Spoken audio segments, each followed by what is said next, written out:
does! It's touched! Seabreeze has a chance! And it is Sandcrab ball!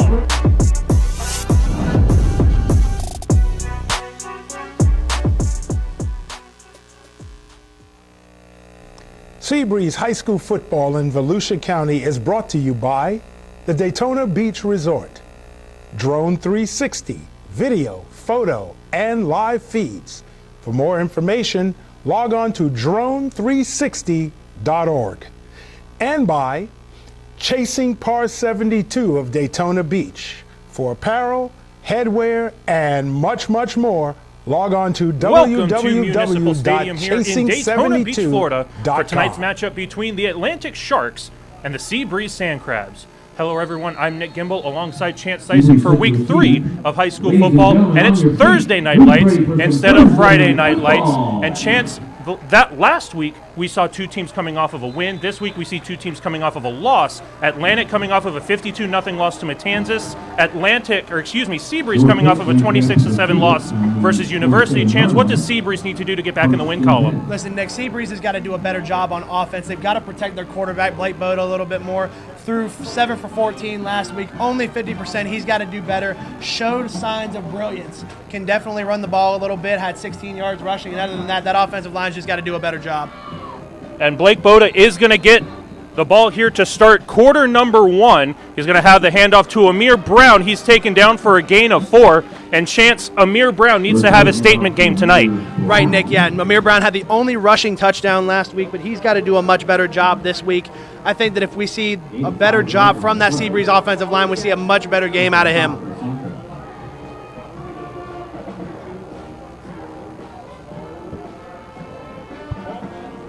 So it's going to be 2nd down and 5 officially.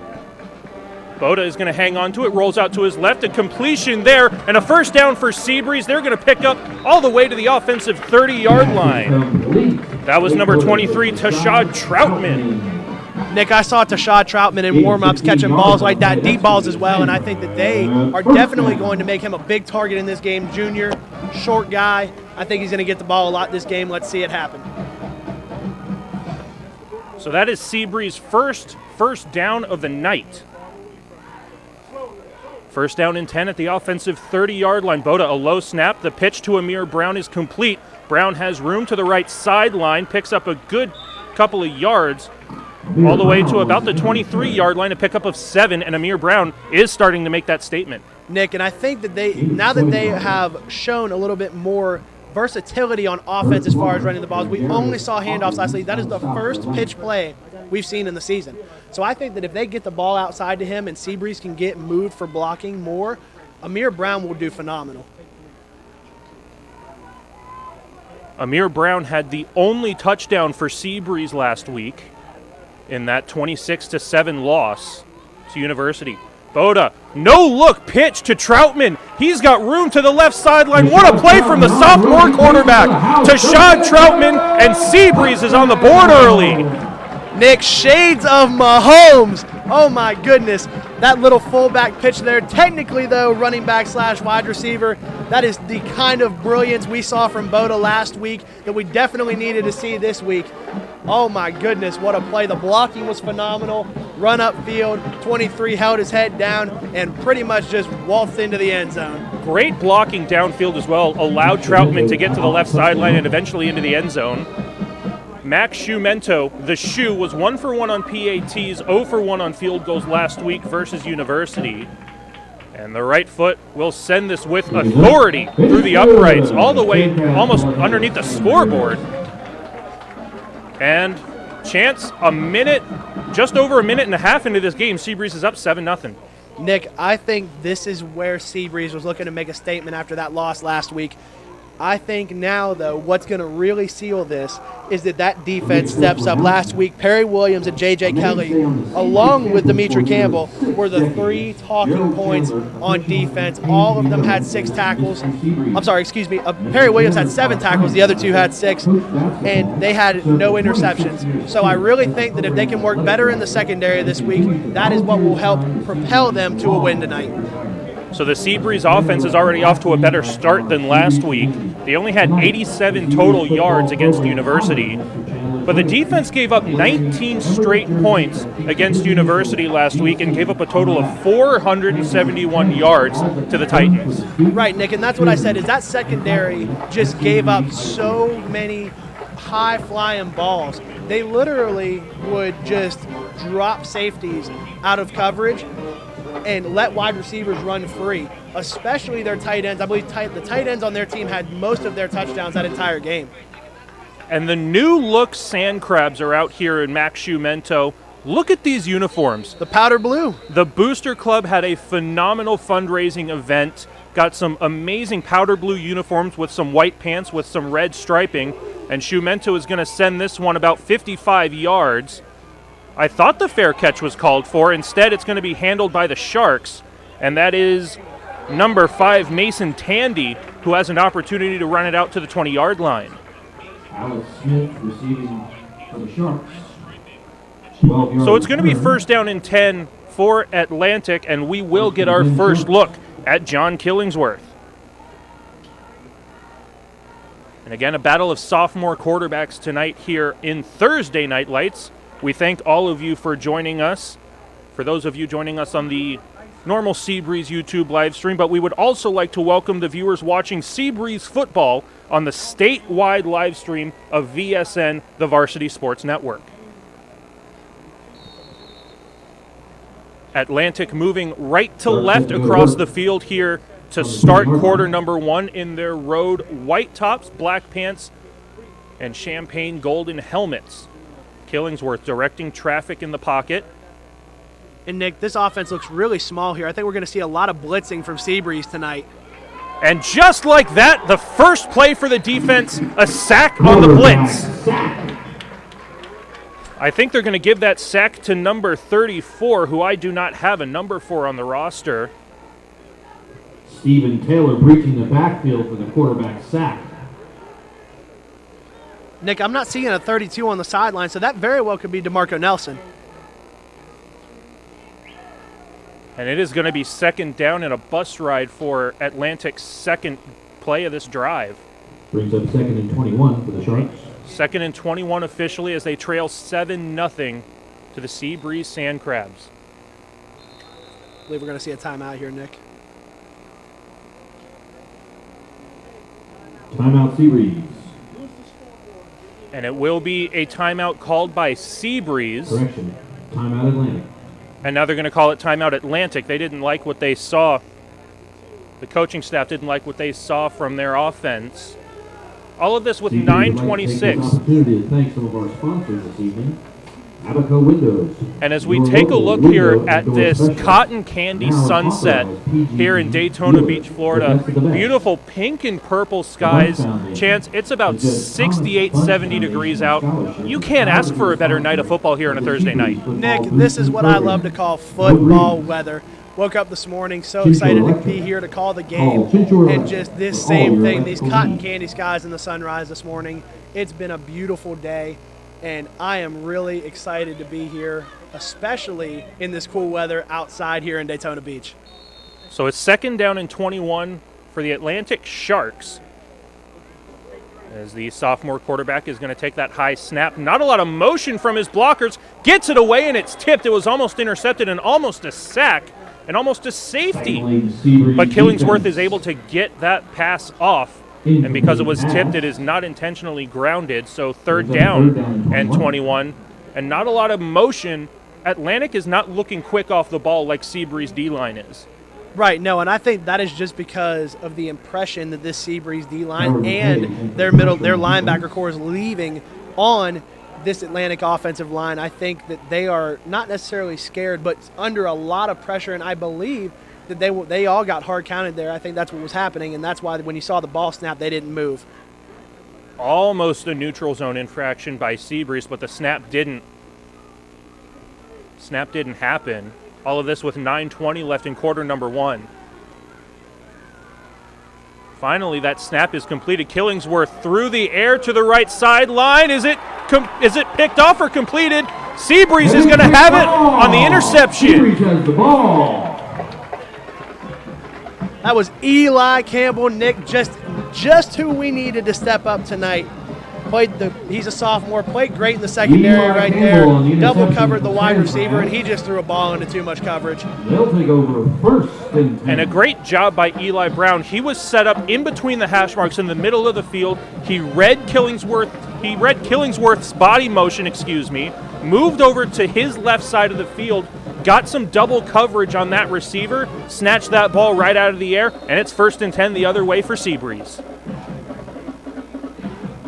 All of this with 9:09 left in quarter number 1. Seabreeze working on a 7-0 lead. Boda, the handoff is completed to Brown. And again, positive yardage for Amir Brown, the senior running back. That's something that we didn't see a lot of the past 2 weeks. He ran headfirst into that scrum of bodies rather than trying to move laterally across the line of scrimmage. Right, Nick, and that's what we were saying he needed to do to be able to have a better game altogether. Granted, you saw he had, I believe it was, how many yards did he have last week, Nick? Amir Brown totaled 32 yards of rushing last week against University. He's not going to get the handoff this time. Boda's going to hang on to it. He'll pick up some yardage of his own on the ground, and that may be a first down depending on where they spot him. They're going to say he's down just 1 yard shy of that first down marker. Right, Nick, this one I do know. Blake Boda had 16 yards rushing last week, and you see it there, gets outside of the pocket, escapes, fighting for that first down. We are going to see, I believe it's going to be a 3rd down and about 1 here. Now this is where Seabreeze really needs to pick up the intensity.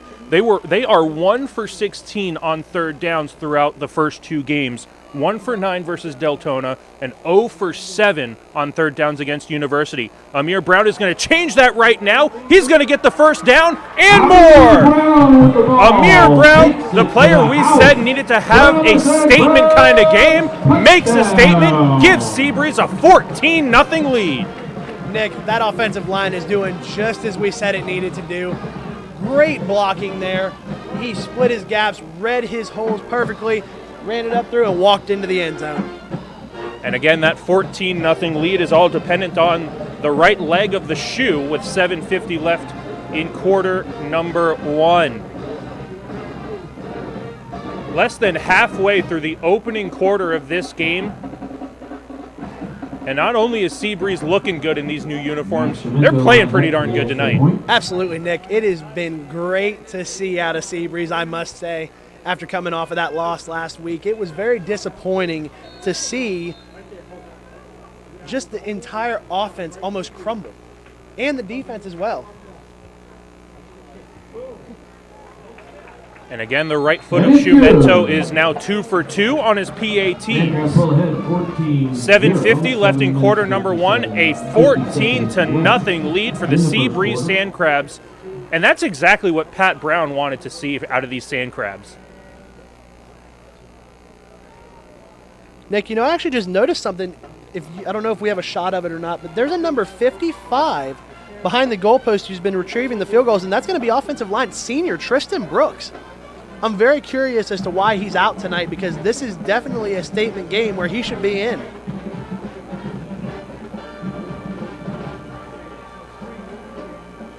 And so again, as we get set under the lights here at Daytona Municipal Stadium, arguably the best high school stadium in the entire state of Florida, quite potentially the entire country. This is an ESPN, this is a college-level facility that the Seabreeze Sandcrabs have the honor to call home. Game in and game out, and even they're going to have a chance to play as a road team against Mainland. They also call Daytona Beach Municipal Stadium their home, and they actually, the reason we're here on Thursday Night Lights is because they play one of their home games tomorrow night here at about, I believe, 6:37 p.m. tomorrow night.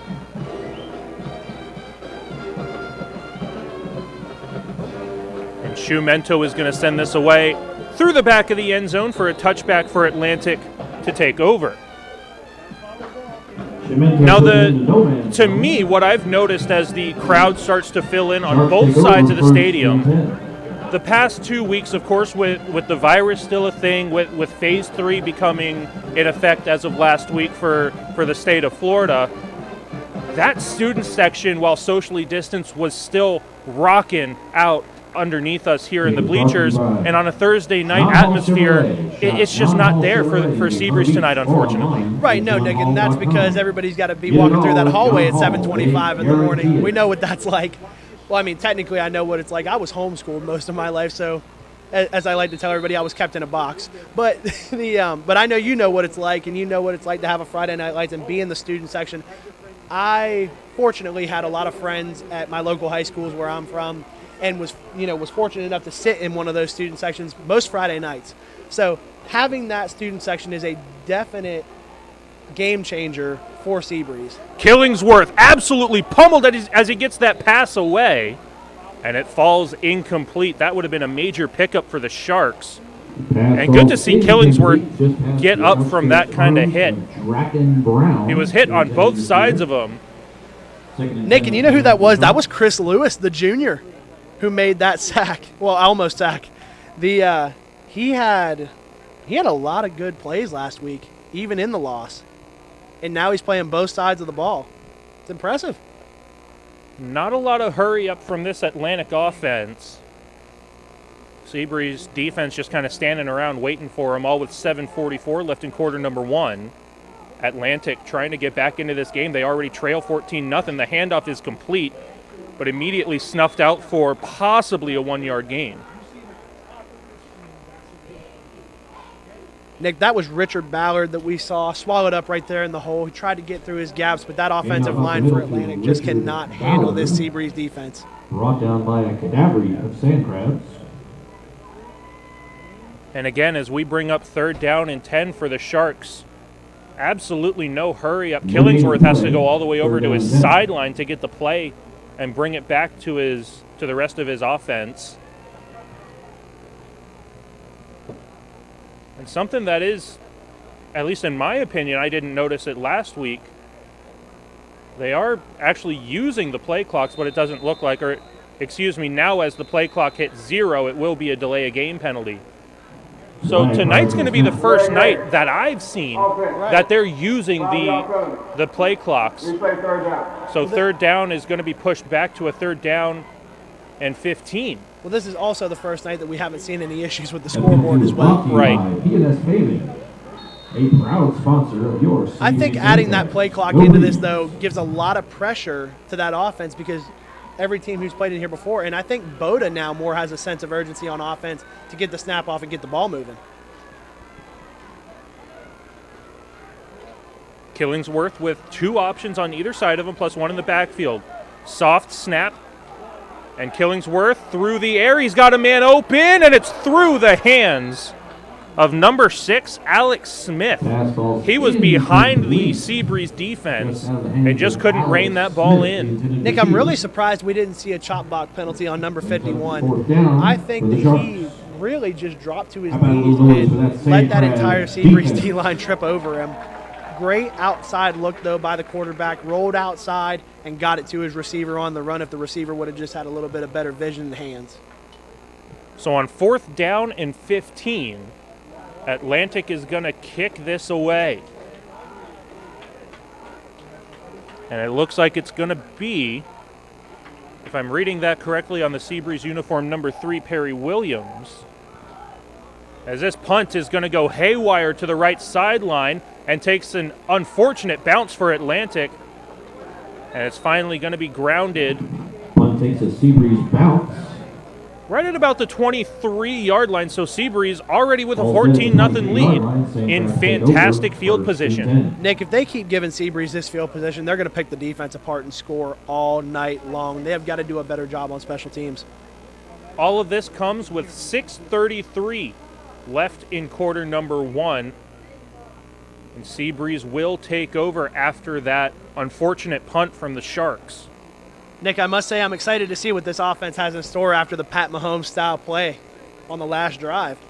Boda will handle the snap, hands it off to Amir Brown with speed, gets through the first set of tacklers, continuing inside the 10-yard line, and finally taken down at the 8-yard line. And again, I'm going to say it again, He finally forced himself towards the line of scrimmage and eventually passed it rather than running laterally across it. Right, Nick, and that is his downfall as a running back, is that he was running laterally too much. But now that he's running headfirst into this this very good protective offensive line, I think that we are going to see much better run plays from him. And we do have an Atlantic Shark player down Time out on the field. with 6:11 left in quarter number Water 1. break is brought to you by Rachel Seabreeze Miller. working on a 14-0 lead. We will be right back here in just a couple of For all your moments. Funding needs.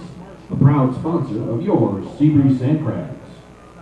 Hi, I'm Angel Crowson, and I'm with the A-Team of Charles Ruttenberg Realty. We're located in delightful downtown DeLand, and we service all of Central Florida. Our team is here to serve you for all of your real estate needs, whether you're buying, selling, or looking to invest. There is no time like the present to sell your existing home and buy your new one with the A-Team. Call me, Angel Crowson, so the A-Team can deliver your dream today.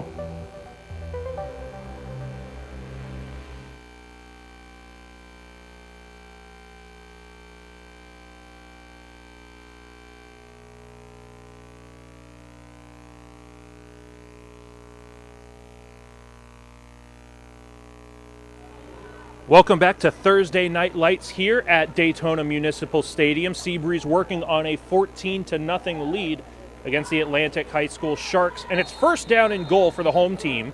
Seabreeze left to right across the turf field to start quarter number 1 in their brand new powder blue uniforms, red helmets and white pants. Boda, the fake handoff, the pass to the left side, and Seabreeze can't get to the goal line, but a flag is flown on the play. First pass is complete.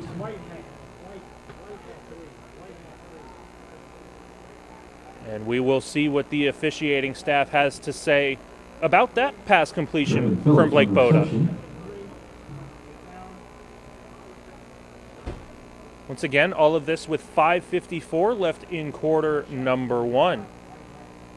As it stands right now, the completion is good, and it's going to be second down and goal at about the 4-yard line. Another player downfield on the offense. 5-yard penalty from the previous spot. Replay first down. So we're going to replay that first down and a 5-yard penalty from the previous spot on the ineligible player downfield. So it's going to be first down and goal from the 14-yard line. And, Nick, we're seeing Pat Brown implement these RPOs. If you don't know what a RPO is, it's a run-pass option. And to have Boda turn there is Amir Inside Brown the Saul, forcing his way inside back to the 5-yard line after that pitch to Amir Brown from Blake Boda rather than the handoff. right. And that's what I was saying, Nick. That's only the second pitch of the entire first 3 games, technically now 3 that we've played. And I think that the more they pitch to him and get him outside with good blocking rather than letting him kind of go straight up the hole, the better of a game all the time we see from Amir Brown. But to swing back before we go to the snap here and touch, the run-pass option play, that is why you saw the illegal man downfield, because all of the blockers move up and kind of give more of a sense of urgency on the quarterback to get the ball to his receiver or make a decision to hand the ball off, almost like a read option, but with a pass in it. 3 seconds left on the play clock. Boda gets the snap away, handoff to Amir Brown. Stutter step gets back to the line of scrimmage, and that's as far as he gets, so it's going to be third down and goal. And again, this beautiful sunset that we've got here to start the month of October. Jacob Williams. You know, Nick, normally Florida doesn't have a fall. We have like almost the beginning of a swinter. We have 2 days of fall, and then it goes right back to summer. Yeah, pretty much. I mean, it is hurricane season more than fall, so. And again, a running clock with 4:25 left in quarter number 1. Again, with the implementation, words are difficult sometimes. Exactly. With that play clock, there's only 2 seconds left on it, and that's just the lack of experience and lack of wherewithal to look at that play clock being used tonight, except by the officials. Right, Nick, and that's what I was saying. It's going to put a sense of urgency. It's And, gonna, and go the ahead. timeout actually got called by Seabreeze, so it's going to stay third down and goal at the 4-yard line rather than at the 9-yard line. Go ahead, Chance. No, you're good, man. I saw Coach Pat Brown calling for the timeout, so I was going to kind of run with it. But, hey, words are hard sometimes, right? But no, we see that Boda has a little bit more of a sense of urgency on offense now with this play clock, so they had to burn a timeout there just to keep him safe. And we saw also the same thing on the other side of the ball for Atlantic. And with the lack of a massive student section here for Seabreeze, glad to hear the Seabreeze marching 100, getting up and getting loud for their Sandcrabs, working on 3rd down and goal. With just over 4 minutes left in quarter number 1, Seabreeze trying to make it a 3-possession game before the end of the first quarter.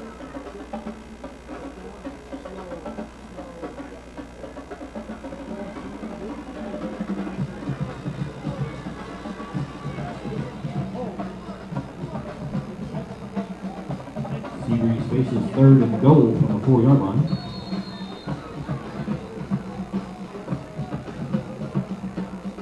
Boda directing traffic. That's Matthew Bossett in motion. He's going to find him in the end zone, and that's another tight end touchdown for the sophomore quarterback. Nick, I love Matthew Bossett. I can't say it enough, and I love the fact that Blake Boda's targeting his tight ends. The kid is great. Last week, 3 receptions for 21 yards, and I think that this has got to be Blake Boda's favorite target. I mean, you see it there, the motion over, got him on a good running start.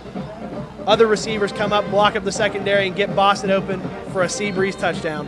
And again, the lack of speed off the ball for the Sharks on display right there. Matthew Bossett in motion in the backfield as Maddox Boye comes in to fill in a gap that's on that offensive line on the special teams. And Shumento will be 3 for 3 on PAT. I can hear the ball coming off of his foot, Nick. The kid's got a cannon.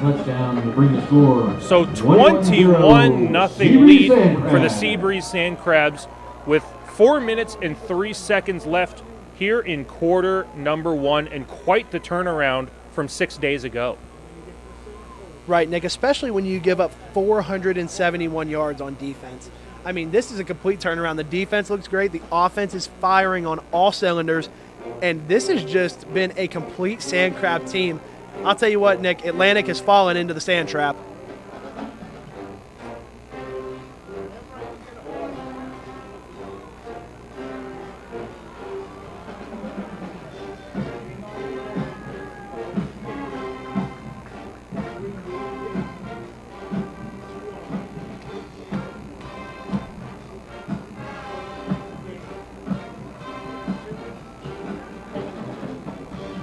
So, Nick, I have a funny prediction for you. I'll bet you a couple bucks or dinner that every time Shumento puts one through the field goal, which hasn't happened yet, I'm going to predict it happens here. Oh, it's going in. This one's going to land short of the back of the end zone with 4:03 left in quarter number 1. Atlantic is going to take over at the 20-yard line. And unfortunately for Atlantic, they're, as you said, falling into the sand trap. But it's the same trap that they were in last week, a 52-0 loss to Matanzas last week, down 21-0. Not a lot of energy on the other side. What's the one thing that Atlantic has to do to get back into this game? Atlantic's got to stop this run game, Nick. Amir Brown has demolished their entire defensive line. And honestly, I mean, their secondary hasn't been that bad. Boda's only gotten the 1 passing touchdown so far.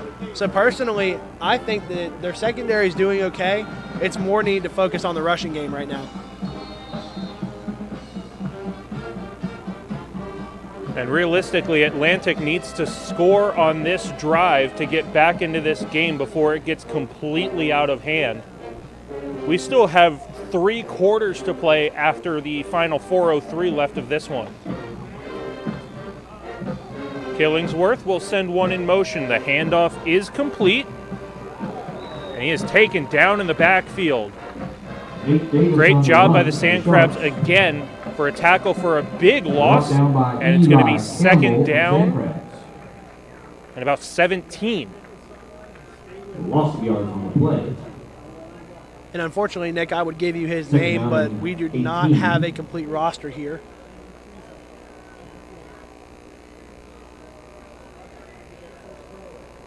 And again, time is going to tick down as Killingsworth has to go all the way over to his sideline to get direction to bring back to his offense. Nick, are you sure that his helmet mic just isn't working, like Aaron Rodgers, where he's lying and he says... Just like Aaron Rodgers? Maybe a little. More like a Jordan Love. Maybe. And again, not looking at the play clock, another delay of game, unless Atlantic got the timeout. Offense. 5-yard penalty. Replay second down. And again, as this is the first week that we're implementing this play clock here at Municipal Stadium, there's a solid chance that there would have been much more of this over the past 2 weeks, but it's really being brought to light here tonight.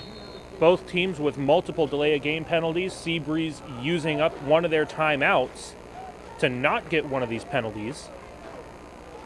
But all of this with a running clock with 3:07 left in quarter number 1.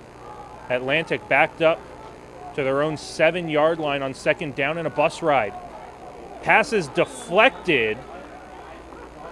I believe that is Perry Williams who got that hand on it. Richard Ballard. Nick, Perry Williams had 7 tackles last week, led the team, and I know he's got to be sick after that one because that went right through his hands. So third down and 23 for the Sharks that have had absolutely no traction here in this first quarter.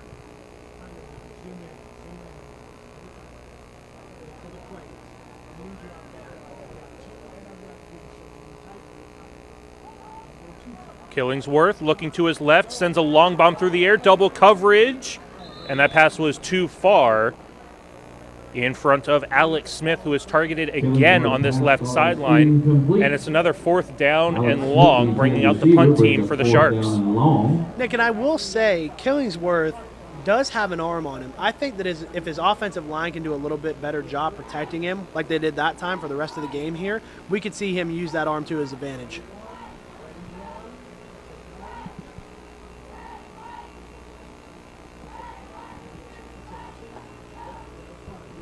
Nick, and we were very close to a block punt last time. You think we could see it here?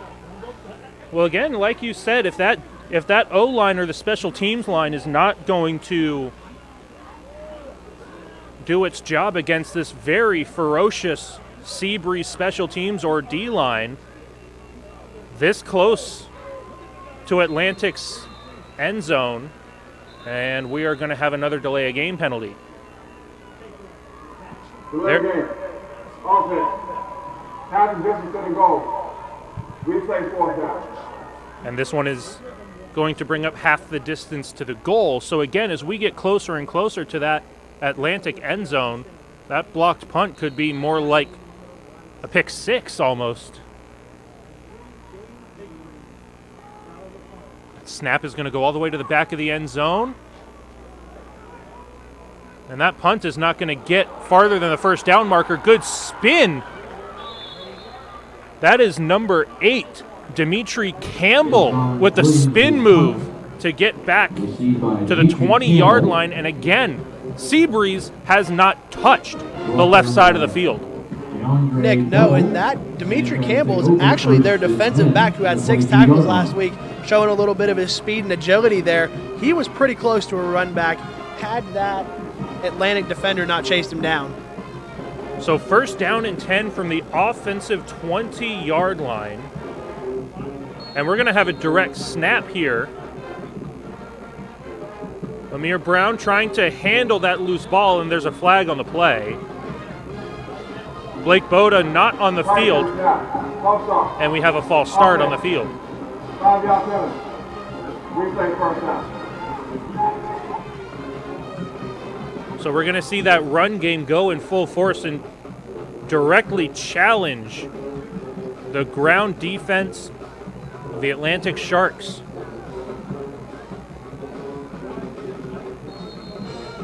Two and a half left in quarter one, 21-0 lead for Seabreeze.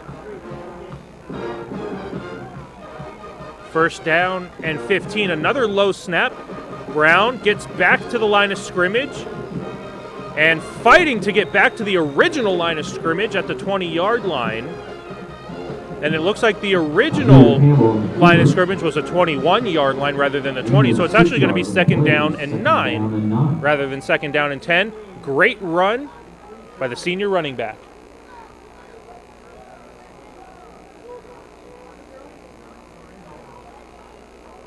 Again, Blake Boda not on the field for this entire drive so far. Amir Brown getting the direct snap.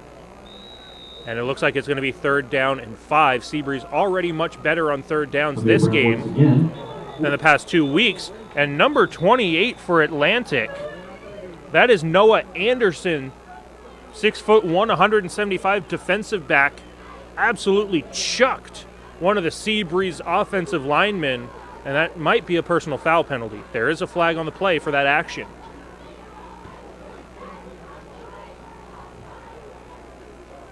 We will get word from the official.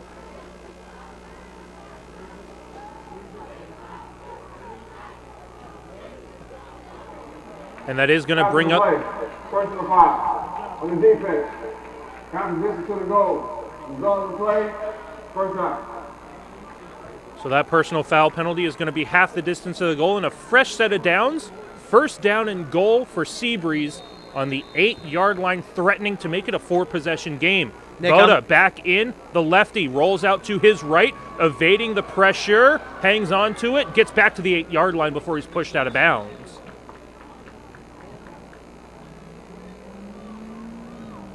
Blake Boda on the run. Doesn't pick up any yardage, but doesn't lose any yardage as well, fighting to get back to the line of scrimmage. No gain on the play. 2nd down and goal on the 8-yard line. Nick, I just noticed they have towels to match their cleats as well. You see that? We've got a shot of Blake Boda here. Have red towels to match their red cleats. I really like that. Tell you what, the Booster Club for Seabreeze has done a phenomenal job getting this kit together for their varsity football team. Boda, the handoff to Brown. He's got nothing but daylight to the end zone. He's going to have another rushing touchdown. And he's in for a Sandcrabs. Nick, and I believe that's his 3rd rushing touchdown of the night. This is the statement game he needed. He looks like the senior Amir Brown that we know and love. I'll tell you what, Nick, they keep this up, we're going to see a scary one here. And next week, Spruce Creek has to be watching this game going, oh no. Oh yeah, Nick, because Spruce Creek, I'll tell you what, they have a great team as well. But I'll tell you what, seeing Amir Brown like this at his peak form, I would not want to be that defense. So Shumento again will be 4 for 4 on PATs tonight. 28-0 lead for the Seabreeze Sandcrabs. We still have 90 seconds left in quarter number 1. So if we do the math right, so we've got, there's 90 seconds. So I'm thinking 28 points per quarter.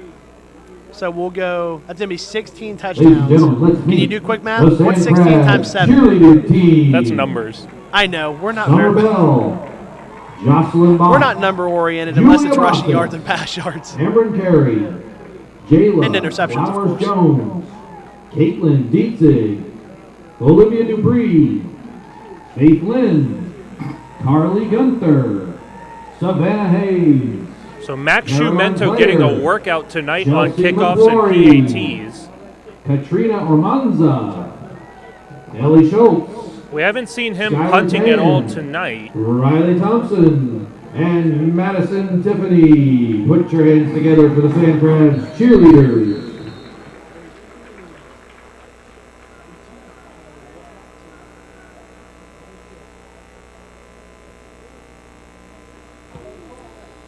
Shumento is going to send this one end over end again inside the 6-yard box that is used for soccer games here at Municipal Stadium. 90 seconds left in quarter number 1, a 28-0 lead for the Seabreeze Sandcrabs in the works here on Thursday Night Lights. Sun is almost completely set. We are 100% under the lights. And as the temperature steadies out and drops around 68, 70 degrees, nothing but comfortable weather here for everyone in attendance and for those on the field. No, Nick, I think this is probably the first time we've comfortably worn jeans or dress pants all summer.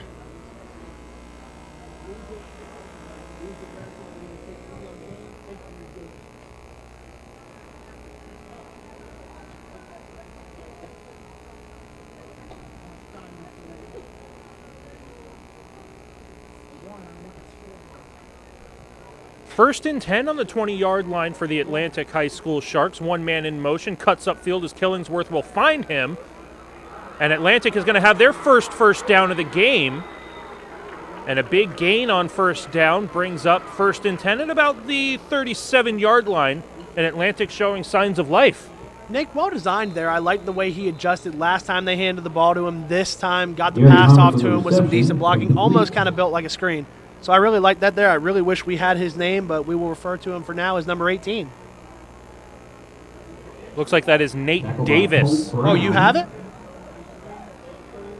I wish I had it over here on my side. Nate Davis was put in motion, and there is an Atlantic player injured at about the 40-yard line right in front of the Atlantic sideline.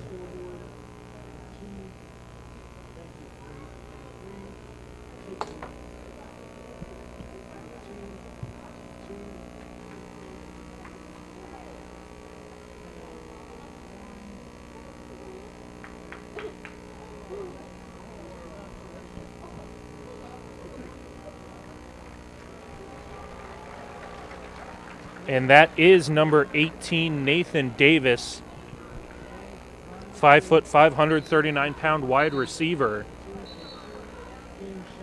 Shaken up on that first down play.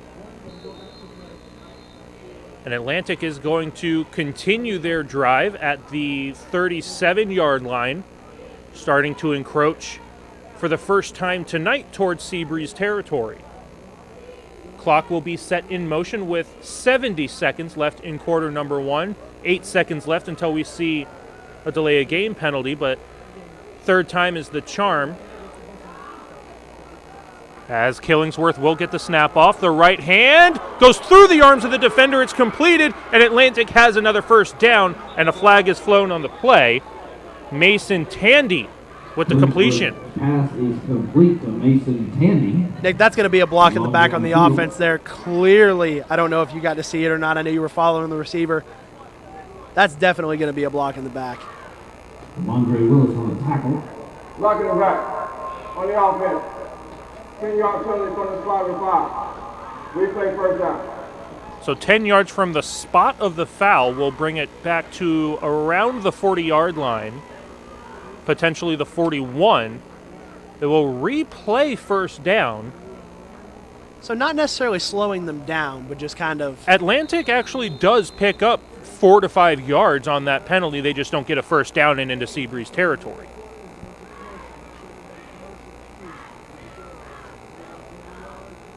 So it's going to be first down and about 6 with 35 seconds left in quarter number 1. 7 seconds on the play clock.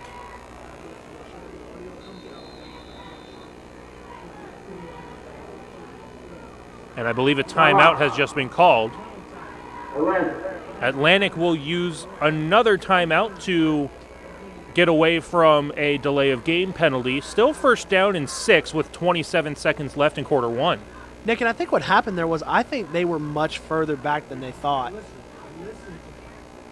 Realistically, you saw them running to the ball. I think they didn't realize where they were at on the field. So I think that's more than anything why they almost got a delay of game penalty and had to burn their second time out of the bank. Caliber care with 4 hospitals, 4 urgent care centers, and 6 sports, med, and rehab locations across Volusia County. Advent Health is here to keep your student-athlete off the sidelines and get them back in the game. Visit adventhealth.com to learn more. We see everyone socially distanced over on the other sideline, except for the team, obviously, because...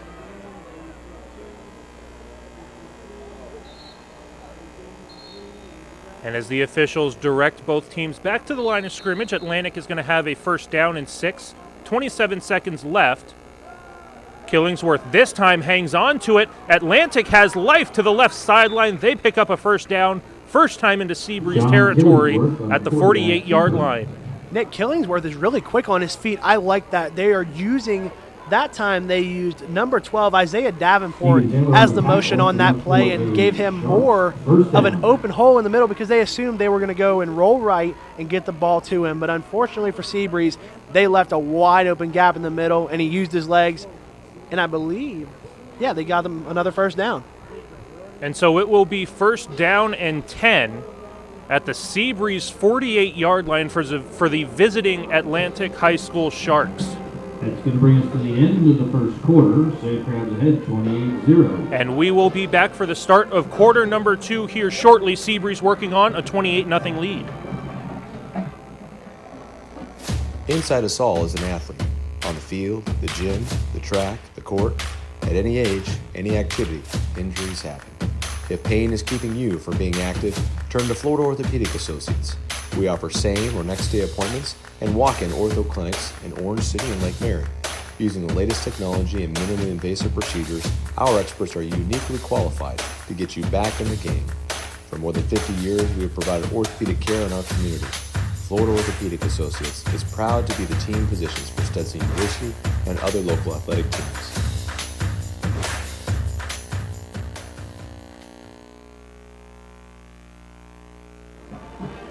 Welcome back to Thursday Night Lights here in Week 3 of high school football, start of quarter number 2, as the Atlantic High School Sharks arrived to Municipal Stadium on time, but they have finally started to show up here towards the end of quarter number 1.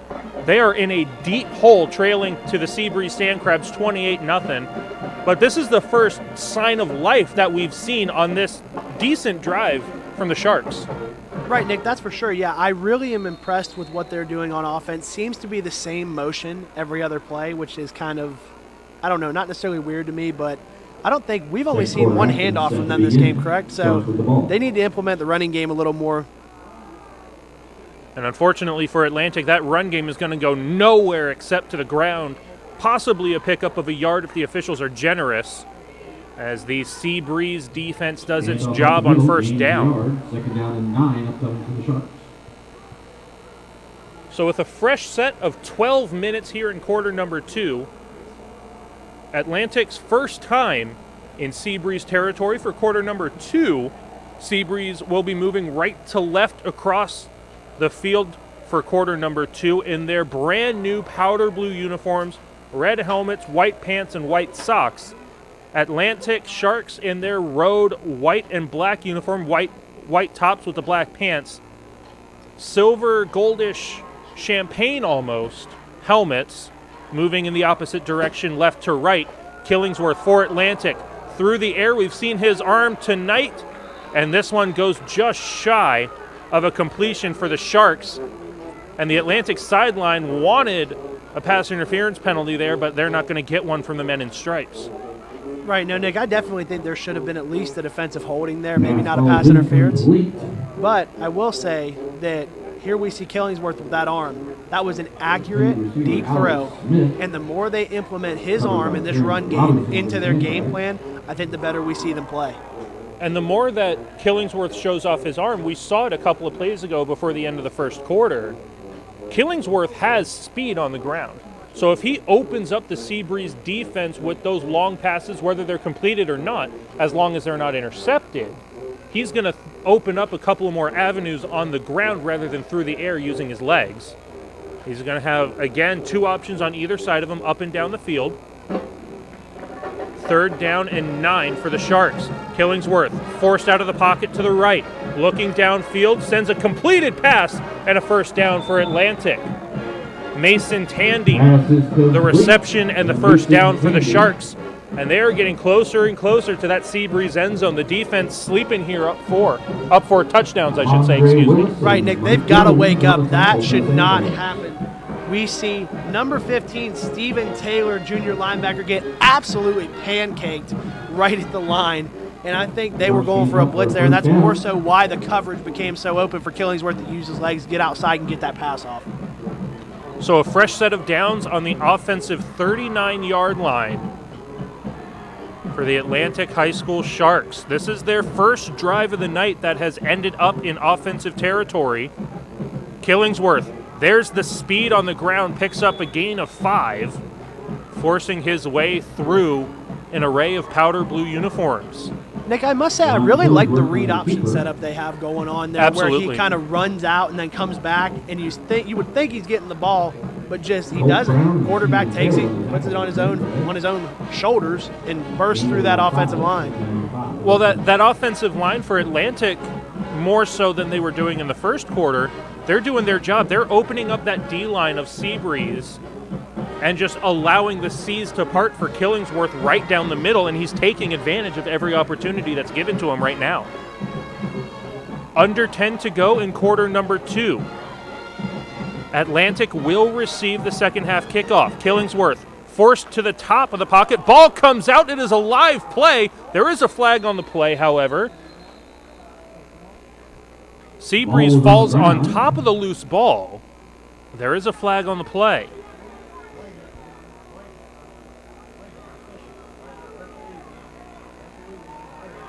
Cole Brown and Terrence Robinson on the tackle.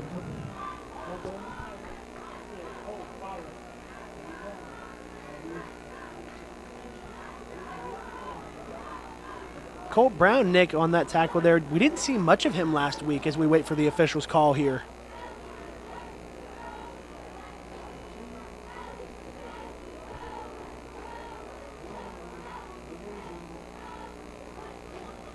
We may have a potential for a chop block, actually, rather than a false start. Chop block. Offense. 15-yard penalty from the spot of the foul. We play second down. So a 15-yard penalty from the spot of the foul brings Atlantic all the way back to the 45-yard line. Second down and 21 for the visitors, down 28. Killingsworth high through the air, and he gets that one out of bounds as there was good secondary coverage from the Sandcrabs. Nick, Alex Smith could have turned around and caught that ball. The Seabreeze defender was already on the ground, and the ball was still kind of floating in front of him. But, Nick, I can't let it go unrecognized. This is your what? How many games have we done for football now together? 4? 4. Your recognition of the game has become so impressive to me. And I can tell you what, knowing that, personally knowing that this is your 4th time, I can guarantee you that no one else would even know. Dude, you have really impressed me. I'm proud of you. I appreciate that.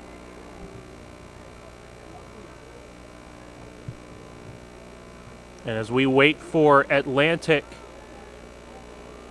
with only 7 seconds on the play clock, they got to hurry up to that line of scrimmage.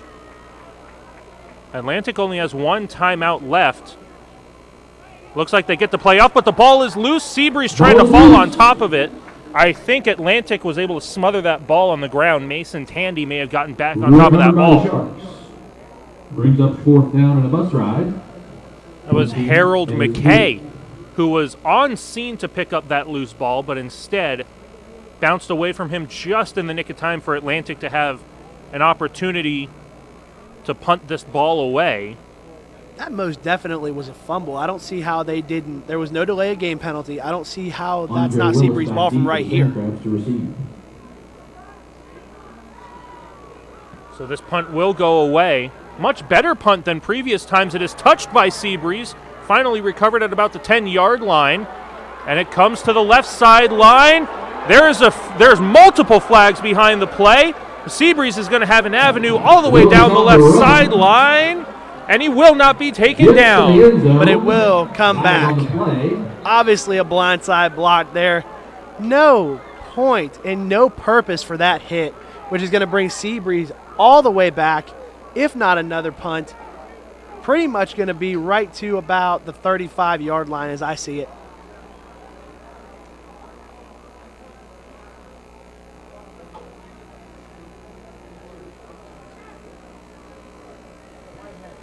That was number 20, Amandre Willis. Took that one all the way to the end zone, but again, it's going to be brought all the way back.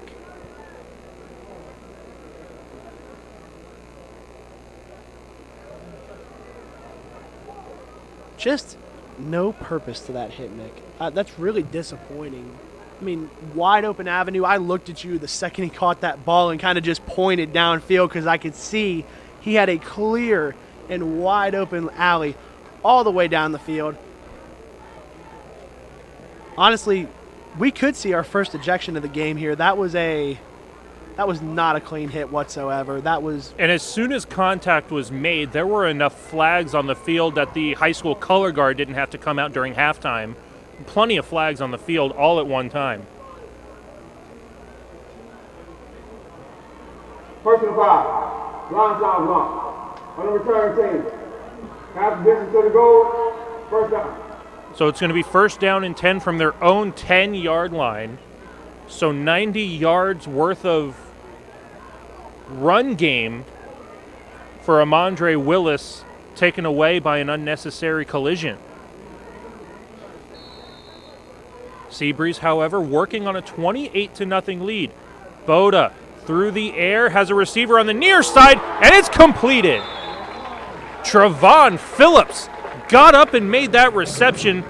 Not sure if it was inadvertent or on purpose, but that pass was a little bit behind Trevon Phillips. Pushed the defender back to his own side of the field, stopped up, caught that ball behind him on the back shoulder. Big first down for Seabreeze. Right, Nick, I'm telling you what, do not give Trevon Phillips one-on-one coverage. He has prevailed every game so far. Boda flushed out of the pocket to his left. His strong side sends it through the air. There's another completion from Trevon Phillips. 2 for 2 on long-distance passes. I'm telling you, Nick, Blake Boda shows signs of brilliance on a daily basis. For us at least. I mean, they have to be happy with him in practice, and especially with his connections to Trevon Phillips, And I'll say this. Other than the one touchdown, we've not seen much of Matthew Bossett. Maybe he's developing a new connection here with Campbell. Or Phillips, excuse me.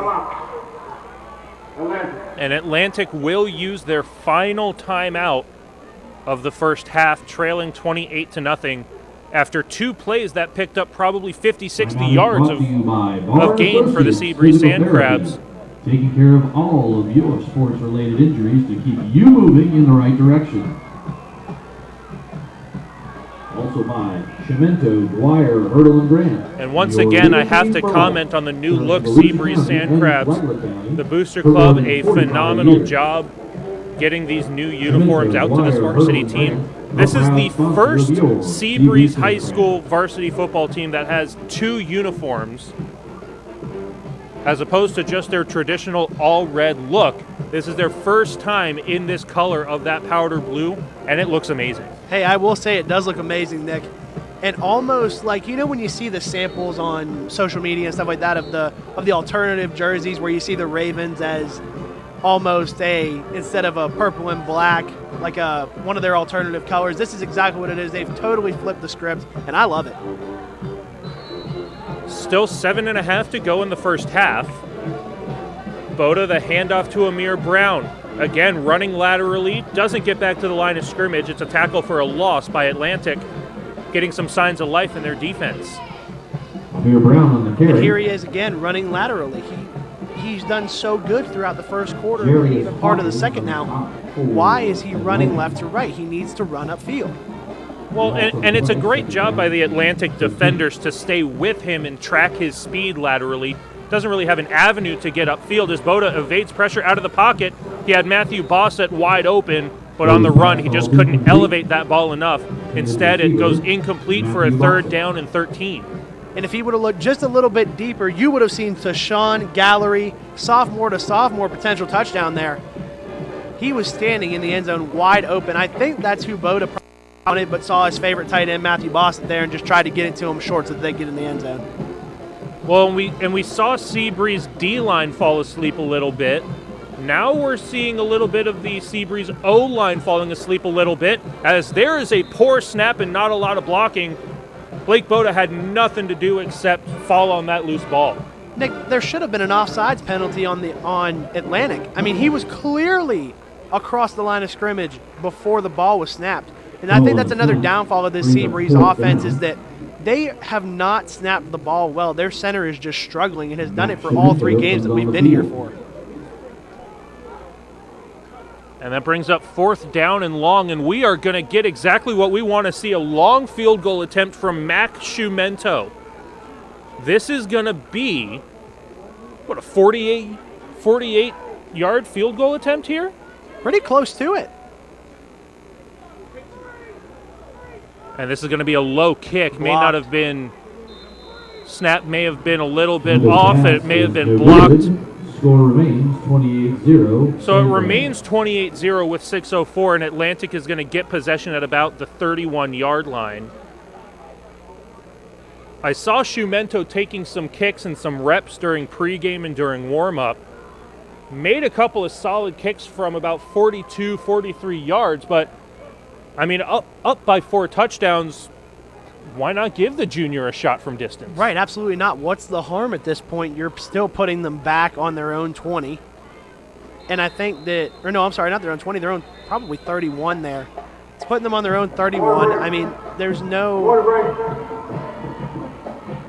I don't know what we're getting from the referee here. I couldn't really make out. Looks like we're going to have a timeout for a water break here. Again, all of this with 6:04 left in quarter number 2. This water break is brought to you by Hayward Brown Insurance, Daytona Beach. And again, I'm celebrating over 83 years of servicing. In other our than it community. being already written in the rule book, We have you covered. Visit this is such a haywardbrown.com beautiful night, or find us on and other Facebook. than players going back-to-back, playing on Hayward offense Brown, and a proud defense, sponsor of yours, Seabreeze Sandcrabs. and I do see it at the change of possession rather than in the middle of a drive like we have seen before, but the water break allowing Atlantic to get a little bit more time to draw up a play. If I'm Seabreeze, I'm saying, hey, this is a beautiful night. We don't need this extra water break. Let's get going. I want to pin them deeper in their own half. Right, absolutely. The less time they get on offense, the better it is for that Seabreeze defense. And on the change of possession, they're going to mark them at the 20-yard line. So Atlantic sets up shop with 6:04 left in quarter number 2, trailing 28-0.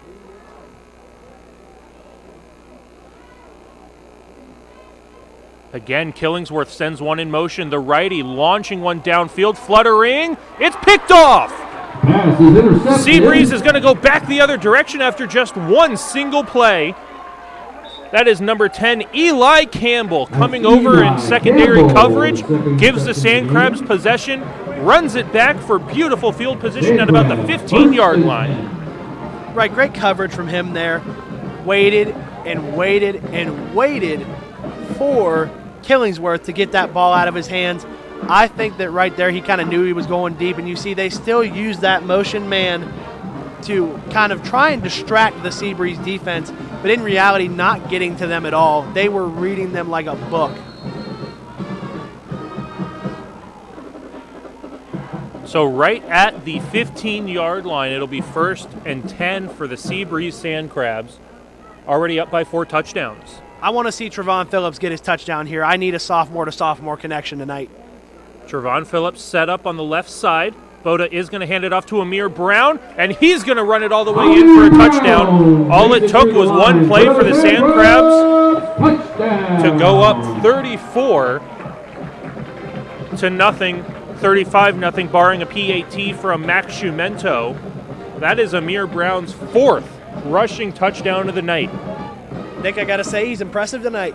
I am very, very surprised that all of these holes that the offensive line is opening, he is just blowing through them. I mean, the defensive line of Atlantic cannot handle Amir Brown tonight. This is the game he needed. Shumento to put the Sandcrabs up 35-0 is a good attempt. Shumento 5 for 5 on PATs and 0 for 1 on a very long field goal attempt. With 5:39 left in quarter number 2, Seabreeze is up 35-0.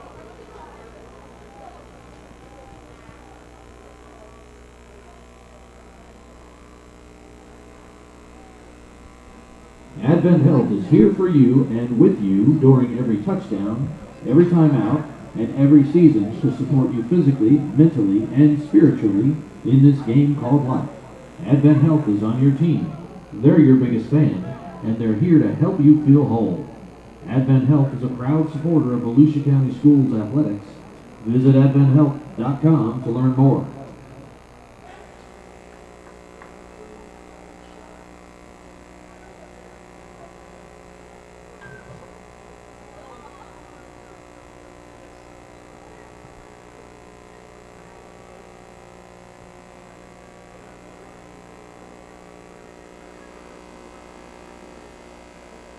All of this with 5:39 left in quarter number 2. Seabreeze now up by a score of 35-0. Once again, we thank all of you for joining us on the traditional Seabreeze YouTube live stream platform, but we also welcome those viewers watching Seabreeze football on the statewide live stream of VSN, the Varsity Sports Network, as Shumento sends this one into the end zone for another touchback.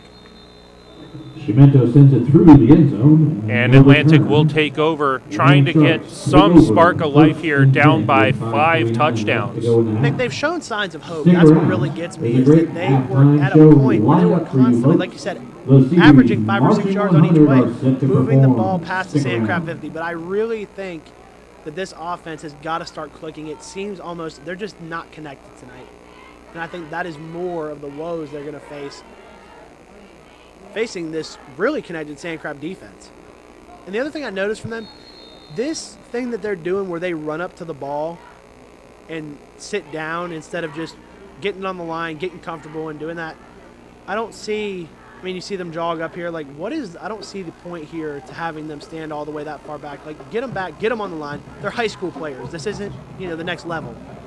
Get them set, get them ready, teach them the fundamentals. That way, snap like is bobbled, and it looks like Killingsworth was able to jump on top of it and preserve possession for Atlantic. It's the third time they've missed-snapped the ball, Nick. Instead of, how about focus on fundamentals rather than having your guys run up to the line? That is what I see, and those are the struggles I see here from this Atlantic offensive line.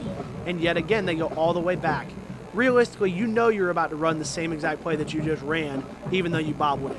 So what is the point of taking your team all the way back there, sitting them down and going, okay, X, Y, Z, and the other, and then running all the way back up to the line? It makes no sense. Get your guys on the line, get them focused, get them ready, and get the ball in the quarterback's hand. It is a very simple thing to do.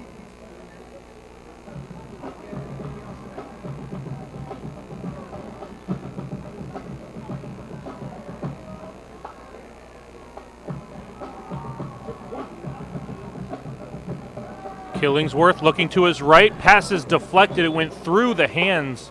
Pass is tipped.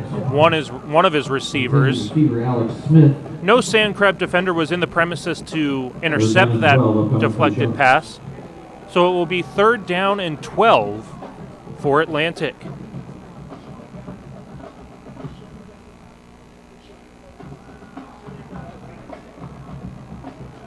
And again, Killingsworth all the way ear to ear with his coach. Plenty of time on the play clock, and the clock is stopped at 4:42. And I want to say they should go into a no-huddle, hurry-up offense, but the Seabreeze defense has really not allowed Atlantic to get any kind of momentum to try something like that. Right, no, maybe give it a couple minutes. We may see a 2-minute drill, but as of right now, I'm not seeing it. As we see the bluff blitz here, they're ready. That's a false start. And we're going to have a false start. It's going to be on Jared Jackson. J.J. Kelly, the senior linebacker for Seabreeze, forcing that false start. And you just see the frustration as we climb towards the latter part of the first half here with 4:42. You just see the frustration as multiple players on the O-line came over and got a little bit upset with Jared Jackson. Killingsworth under center, gets the handoff, and he is snuffed out on the run by Perry Williams. Gain of about 2, but it's all for naught as it's 4th down and quite the distance to that first down marker. See, Nick, and this is what Seabreeze looked like last week. Constantly lacking in the secondary. Couldn't get the run game going. And now this, I mean, it's pretty much the same exact game plan. They've got to get the run game going. Their offensive line has to protect their quarterback, their running back. They are doing all of the failures that Seabreeze had last week this week, and Seabreeze has corrected them all, and you see why they're up by 5 touchdowns here. Nick, I really want to see a blocked punt, I will say. Pretty close. All the way back at about the 46-yard line. This one is handled by Eli Campbell. Brings it back to inside the 30-yard line, officially marked down at about the 27-yard line. With 3 1/4 left in the first half. 35-0 lead for the Seabreeze Sandcrabs. And again, this is something that we were talking about pre-snap before we went live, the kicking and punting ability of Max Schumento that Seabreeze has, whereas a team like Atlantic, where not necessarily the leg like Schumento has, they're getting the punts away, but it's being returned easily. There are other high school teams that, because they don't have that kicker punter on fourth down, if Seabreeze doesn't convert on those third downs like they haven't the past 2 weeks where they're 1 for 16, Seabreeze isn't in 4-down territory like other teams are because they have trust in their kicker punter to pin the opposition inside the 15-yard line. Right, absolutely, Nick, and I agree with you. Yeah, there is just, on special teams, even at the high school level, is a very important thing.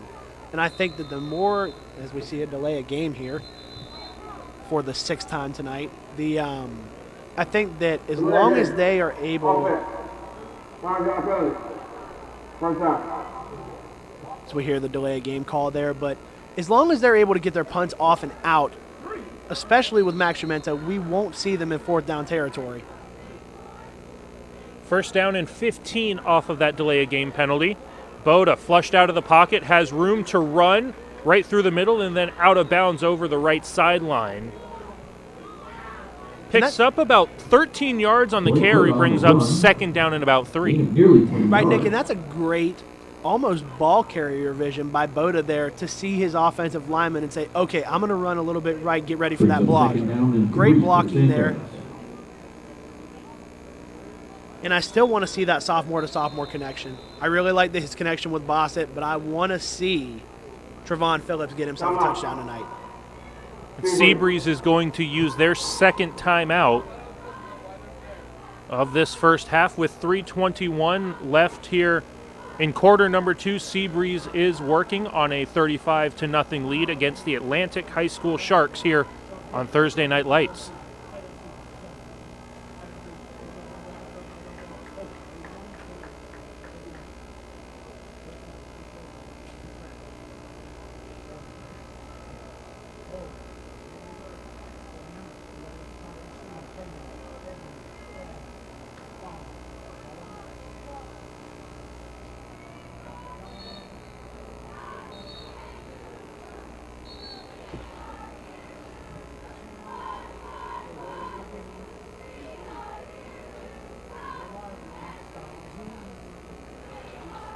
And as the officials bring both teams back to the line of scrimmage, it is 2nd down and 3 for Seabreeze to pick up a first down. Boda, all the time in the world to step up in the pocket. He's got a lane for a rushing touchdown, and it's going to be a 41-0 lead for Seabreeze. Touchdown!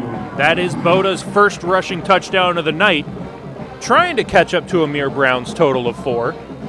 But good to see Blake Boda get into the end zone on his legs rather than through the air. But we do see an Atlantic player down at about the 18-19 yard line.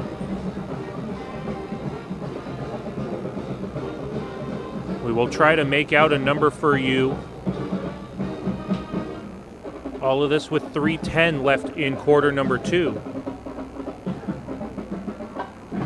And Nick, we talk about sportsmanship, and you hear them, always talking about it. As we see, I think that's DeMarco Nelson there, 34, trying to show some support for the opposing side and checking on the player, and you see the athletic staff of the opposing team just kind of shoo him off.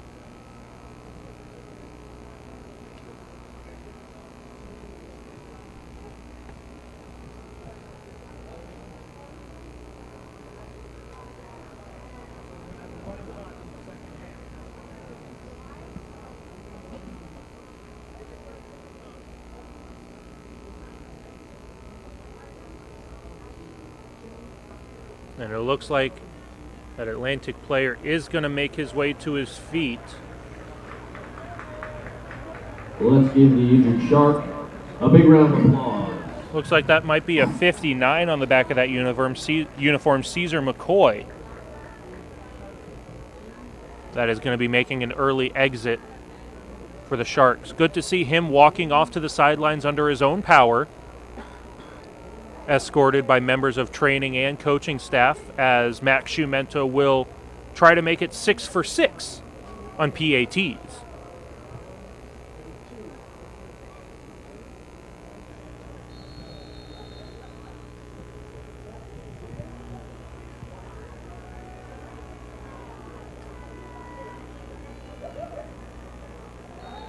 And again, there is that leg of Max Schumento giving Seabreeze a 42-0 lead over the Atlantic High School Sharks with 3:10 left here in quarter number 2.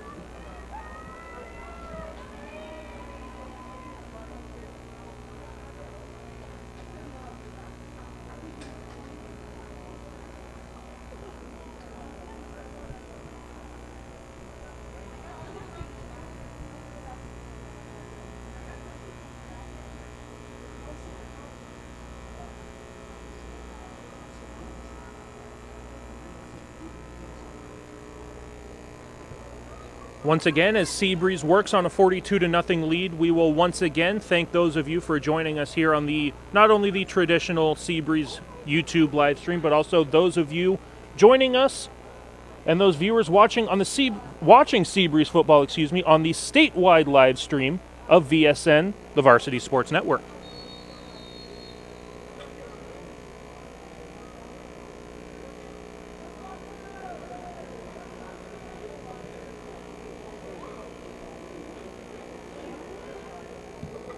This one's going to get some air under it. This one's going to be returnable for Atlantic. It drops at about the 8-yard line. And we've got another flag on the play as Alex Smith picks up as many yards as he can to about the 37-yard line. Potentially spotted at about the 36, but we do have Laundry on the turf here on the near side of the field at about the 35-yard line. I think we're going to see a holding on the receiving team here. Looked as such, if not a personal foul, going to be a block in the back. Braden Prescott and Lucas Bockenstedt on the stop for the Under Sandcrabs. 3 minutes to go in quarter number 2. First and 10.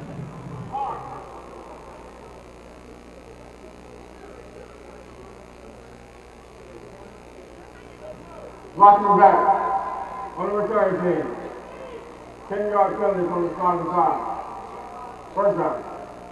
So just as you said, chance a block in the back. So rather than first and 10 at the 35-yard line, 10-yard penalty from that spot of the foul brings up first and 10 at the 25-yard line.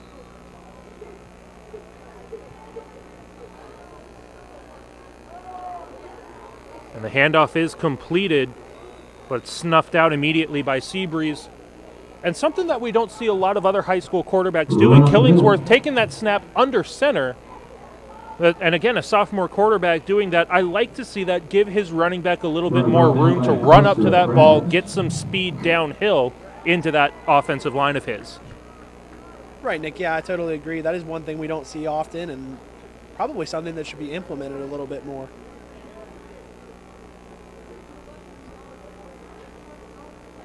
As we see Stephen Taylor make an exit and over to the trainer's tent.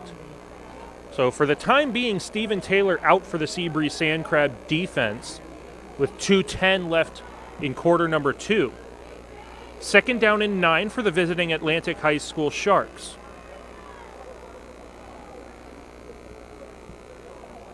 Again, the handoff from under center. Killingsworth will spring his running back for a gain of 2.5 or 3 yards. Richard Ballard on the carry for the Sharks. As it was Ballard on the carry, brings up third down and about 7. 1.25 to go in the first half. Nick, I'd say Ballard's built more like a fullback. You see how big that boy is? Good Lord. He is blowing through that Sandcrab defensive line every opportunity he has.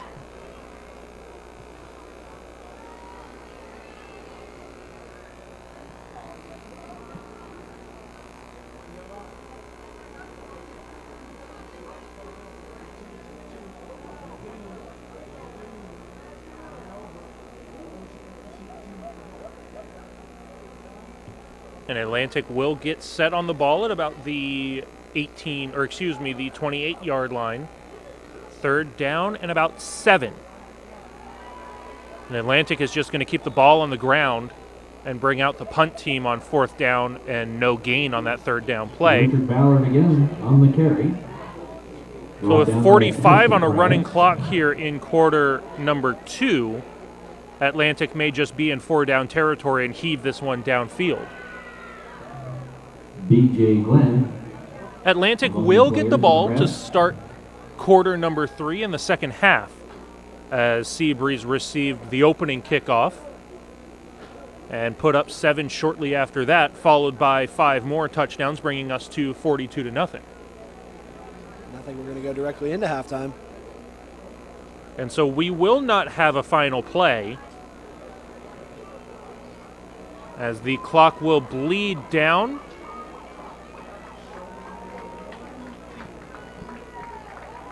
And so, Chance, this is quite the turnaround that Seabreeze has had. And the player that we said needed to have a statement game is having one tonight, Mr. Amir Brown. Right, Nick. Mr. Amir Brown, 4 rushing touchdowns. I mean, the kid looks incredible. And I think that going into this second half here, I definitely see him having an even better game. And also, Atlantic has to step up on defense if they have any chance of winning this game. We've seen a lot worse. We've seen what the Atlanta Falcons can blow. We're looking at the Seabreeze Sandcrabs here, so definitely going to be an interesting second half if Atlantic can get their act together. So it's halftime here in Daytona Beach, brought to you by the Daytona Beach Resort. Our score at halftime is Atlantic 0, Seabreeze 42. We're going to step aside and let you see and hear the sounds of the Seabreeze Marching 100. We'll be back at the start of quarter number 3.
Southern Equipment Rental is your #1 stop for all of your equipment rental and sales needs.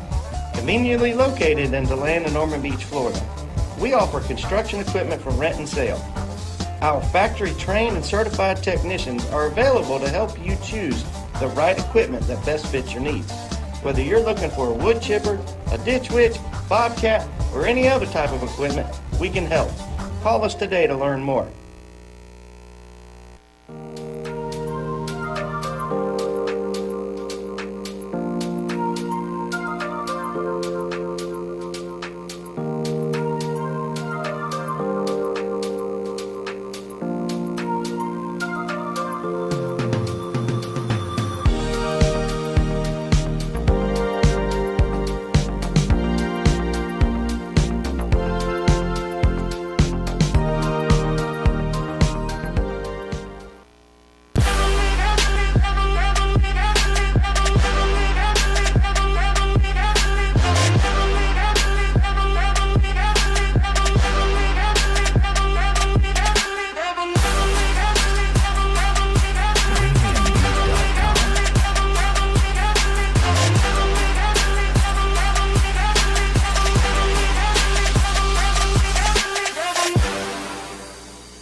Thank you, Bella.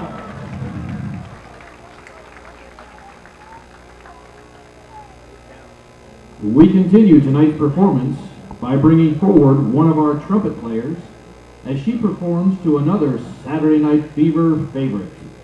This is Aislinn Kelly twirling to the Tramps' fiery hit, Disco Inferno.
Let's give it up for the Seabreeze Marching 100. We would like to thank color guard instructor Dominica Stanger and guard assistant Lexi Hardy, percussive instructor Cliff Benoit, and percussion assistant Jordan Sanders. Go Sandcrabs!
Hi, I'm Angel Crowson, and I'm with the A-Team of Charles Ruttenberg Realty. We're located in delightful downtown DeLand, and we service all of Central Florida. Our team is here to serve you for all of your real estate needs, whether you're buying, selling, or looking to invest. There is no time like the present to sell your existing home and buy your new one with the A-Team.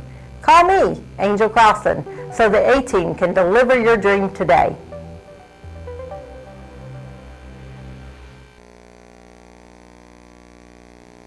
Inside us all is an athlete. On the field, the gym, the track, the court. At any age, any activity, injuries happen. If pain is keeping you from being active, turn to Florida Orthopedic Associates. We offer same or next day appointments and walk-in ortho clinics in Orange City and Lake Mary.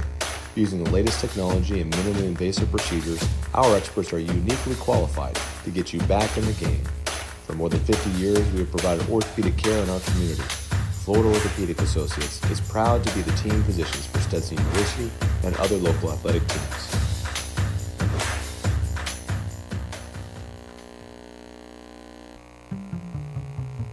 Southern Equipment Rental is your #1 stop for all of your equipment rental and sales needs. Conveniently located in DeLand and Ormond Beach, Florida, we offer construction equipment for rent and sale. Our factory-trained and certified technicians are available to help you choose the right equipment that best fits your needs. Whether you're looking for a wood chipper, a ditch witch, bobcat, or any other type of equipment, we can help. Call us today to learn more.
Welcome back to Thursday Night Lights here at Daytona Municipal Stadium. Week 3 of high school football. Tonight we have the visiting Atlantic High School Sharks taking on the hometown Seabreeze Sandcrabs. And right now it has been all Seabreeze, rocking a brand new set of powder blue uniforms. The Sandcrabs are up 42-0 to start quarter number 3, and we will also start this quarter and follow it into the fourth quarter with a running clock. And this is going to go all the way for a touchback off the leg of Shumento. Chance, we have seen a standout performance from Amir Brown and Blake Boda tonight. Right, Nick, yeah, they both have stood out tonight. Really impressed me. Boda with that arm and Amir with that ball carrier vision. Splitting apart that Atlantic defense left and right, the offensive line doing exactly as we needed them to do, which was split open that defensive line. They've done a great job of it tonight, and if they keep it up, even with this running clock, we're going to see a hefty score. Seabreeze did receive the opening kickoff, so Shumento just sent it into the waiting arms of starting quarterback John Killingsworth for the Atlantic High School Sharks. And again, another beautiful night here in Daytona Beach, more beautiful than most due to the temperature drop that we have had after several storms over and over throughout the past couple of days, bringing in a cold front. A nice subdued 68-70 degrees tonight. Beautiful football weather under the lights here at one of the top stadiums as this ball is loose and Seabreeze is going to jump on it. Penetration in the backfield, ball's on the ground. Sandcrabs have the ball. And so Seabreeze is going to take over just like that. And I believe it's going to be first down and 10 at about the 14-yard line. Nick, and that Seabreeze defense just unstoppable at this point. The offense can't seem to get their act together, and and something that I've been saying repeatedly, there is no speed off the ball for Atlantic High School, both offensively or defensively. No, and I think they're burning all of their speed running to the snap.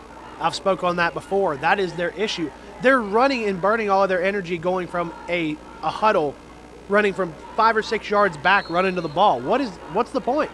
I would love to know, because they're losing all of their energy on that, not putting any more energy into the game. So it is first and 10 for Seabreeze, moving right to left across the field for the start of quarter number 3 in their brand new powder blue jerseys with white pants and red helmets, and a delay of game penalty that has also been a storyline tonight. So it's going to be first down and 15 from the 19-yard line. Nick, and the Seabreeze coaches are not happy with that. I don't think that clock was reset properly. I think they started that clock at about 17. I don't think it was ever reset. It is reset at 25 now, and it does get set into motion. And again, that running clock has already bled down to about 9.5 as Amir Brown takes the direct snap. That is number 5 on the night for the senior running back. Nick, I'd really like to know what the in-game rushing touchdown record is for the Seabreeze Sandcrabs, because I think Amir Brown's had to have broken it. Heck of a game from him tonight. Exactly what Seabreeze needed to see from him. Amir Brown alone has accumulated 30 points on the ground for the Seabreeze Sandcrabs. And Max Shumento, the Shoe, is going to come out for potentially a 7-for-7 PAT record. I think we enjoy saying that name far too much. I love saying the Shoe. I do love saying the Shoe, too, as he boots this one through the uprights. 7 for 7 on PATs. His only field goal attempt was a 48-yard field goal attempt that got blocked. So he is 0 for 1 officially on field goal attempts. Otherwise, I don't think he's made a single punt. No, they have not. Seabreeze has not been in fourth down territory one time this game. And that is going to be the big factor that we see here, is that I don't think that Atlantic has come across, except for one time, come across the Seabreeze 50, and Seabreeze has just pinned them back and pinned them back and pinned them back, as I beat a dead horse saying that, and just stopping them on all levels. Now an authorized PGD. And so Atlantic High School is 3 points shy proud sponsor of meeting their total of points given up from last week. They lost 52-0 to Matanzas last week. Seabreeze also coming off of a loss from last week, the 26-7 loss versus the University Titans. Excellent program on their own right, the Titans, but this is one heck of a bounce-back game that really shows what Seabreeze is all about, not going back-to-back losses like that. Right, absolutely, and I think that Coach Pat Brown had a plan after that loss. He could see it, that they were not firing on any of their cylinders whatsoever, and just kind of got them in practice, got them right, and said, hey, look, it's a loss. We're going to come back. We're going to bounce back, and we're going to get this W. On a short week, too. We're playing Thursday night lights, not Friday night. Right. So a short week of practice, shorter preparation. These kids, these student athletes have to go to class tomorrow. So they're expending all of their energy here, They're expending all of their energy here, getting this 49-0 lead. Shop John Hall Chevrolet in Daytona Beach or online at johnhall.com. And I do want to touch on what kind of role models professional athletes and professional sports in Florida is giving all of these high school athletes in the state of Florida. We have the Tampa Bay Buccaneers, currently first in the NFC South, led by Tom Brady. Tom Brady is now a brand new role model on a powerful Tampa Bay Buccaneers team for this season. Tampa Bay Rays, MLB, 8-2 win versus the Yankees in their first wild card game. So MLB is up there. Tampa Bay Lightning won the Stanley Cup in 6 games to the Dallas Stars. They have reached the top of the mountains for the first time since 2004. Orlando City Soccer Club, they are on a 9-match winning streak, and they made it to the finals of the MLS's back tournament. MLS is booming here in the state of Florida, and the Miami Heat lost their first game to the Lakers, but they are in the NBA Finals. If you can think of a professional sport, some team in the state of Florida is booming right now. Is doing phenomenal, and including high school sports. You see IMG Academy is the #1 high school football team in the country right now. They're phenomenal. And DME Sports Academy, I mean, I can see Daytona International Speedway to our right next to Daytona International Speedway, DME Sports Academy has a very, very powerful basketball program. Right. The likes of Julian Newman, who have come through there, not to play for them, but have played against DME. You see guys like LaMelo Ball, all of these high energy, granted both are from California, but have come through DME at one point or another to, play against them. So a lot of high caliber sports here in Florida right now, like you said. And I really, honest to God, I can't think of something that Florida sports is not doing well with right now. No, there are certain teams better than others within that sport. Right. But, I mean, we just mentioned it. NHL, Tampa Bay Lightning. NFL, Tampa Bay Buccaneers. MLB, Tampa Bay Rays. MLS, Orlando City Soccer Club. NBA, Miami Heat. All 5 of the major sports that you can think of, there is at least one Florida team that is at the top or very, very close to the top of their league. And it helps in the development when they're in high school. Look at the facility that we're at right now. Right. Look at the energy and the stadium that we're at right now for teams. I mean, this is an Atlantic Stadium, but Atlantic High School gets to play in an environment like this. This is the home of an NCAA Division I Bethune-Cookman Wildcats football team. Absolutely, Nick. Yeah, I couldn't even begin to fathom stepping foot on that field. I mean, it has to be not only an honor, but just, every football field's 100 yards. Let's be honest here. It's all turf. It's all 100 yards. But at the same time, that atmosphere and that feeling of playing in a college stadium, I'm sure Seabreeze has become used to, but has to be daunting for teams who haven't played here before. Completion brings up a 3rd and 6 for the Sharks. All of this while Atlantic High School brings up 3rd down and 6 at their own 24-yard line. Again, trying to get something going on the offensive and defensive side of the ball. They trail 49-0 to the Seabreeze Sandcrabs, who are threatening to go 2-1 on their season. Now, you always want to focus on the end of the game, but as the clock runs down here, it is a running clock with 4:10 left in quarter number 3.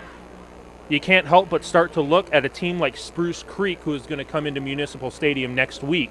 We haven't got to see too much of them, as this pass is dropped off the hands of Mason Tandy. That one was floated right into the breadbasket, and it fell right through a hole. Pass drops incomplete. And again, the running clock bleeds down under 4 minutes. 4th down and about 6 brings out the punt team. Punt team comes on the field. And number 4, J.J. Kelly, is going to get a chance to return this punt. So the senior linebacker is going to have a chance to return this. He waits out at about the 50-yard line. Second one of the night for him being returned. I'm very curious as to why we don't see maybe like a Perry Williams or even a Chris Lewis. Why don't we see him back there? If you're wanting speed, give him speed. Low snap hits the turf, but it is sent away. And a bouncing ball is going to fall nicely. And J.J. Kelly powering his way beneath the 35-yard line. Taken down at the 34. So again, Seabreeze not spending too much time in their defensive half. From the 34-yard line. And we are going to have most likely the only stopped clock moment of the second half. It stops at 2:46 as the officials call time for a water break, and we will step aside for just a couple of seconds here as Seabreeze will get possession at the 34-yard line, up 49-0 to the Atlantic Sharks. Sponsor of yours, Seabreeze Sandcrabs.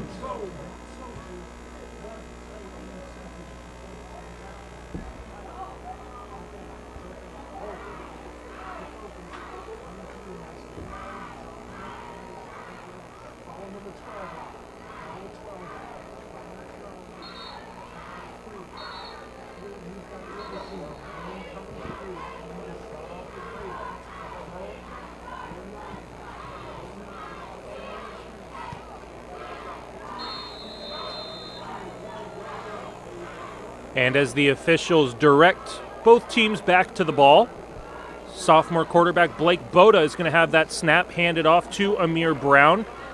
Already with 5 rushing touchdowns. He wants 6. He stays on his feet, gets inside the 10, and he gets number 6 on the night. There is no stopping Amir Brown. No, I've got to say, I maybe was potentially a little too harsh on him last week. Oh, my goodness, what a game from him tonight.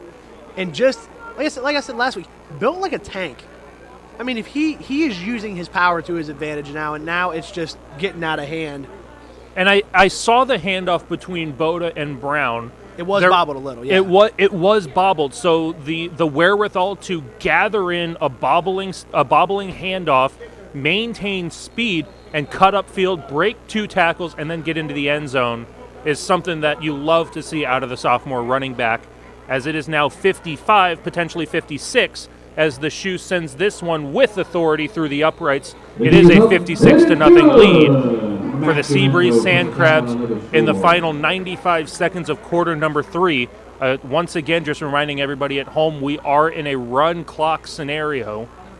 So regardless of whether a player goes out of bounds, a drop pass, it will be a run clock for the rest of the evening.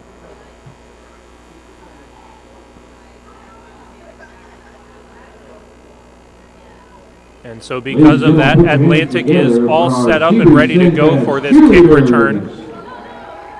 Of course, as long as Max Schumento deems it such that they can have a chance for a kick return. You know, Nick, I've noticed from Schumento that, I don't even know why I called him Schumento. I've noticed from the shoe, as we love to say, he has consecutively put it in that goalie box for the past 3 to 4 kicks.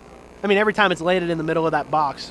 And for those of you watching at home, not familiar with Municipal Stadium, this field is home to multiple high school soccer teams as well. There's a USL League 2 team here, the Daytona Rush, that play here during the summer months. Collegiate players play at that league, at that level.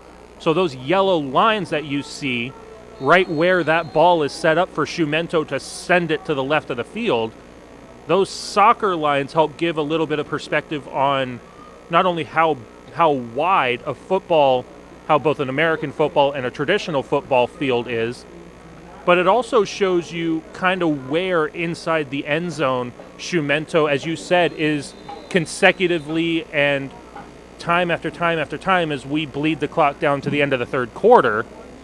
So the soccer field is set up in such that the keeper box has 2 levels. The interior is a 6-yard box, and the exterior is about a 13-yard, or about an 18-yard box. So that interior box is the third of the size of the exterior box, and for Schumento to consecutively and time after time after time put it within the back 6 yards of the end zone after every single kickoff, to me, as we switch sides here, that's impressive to me at the high school level.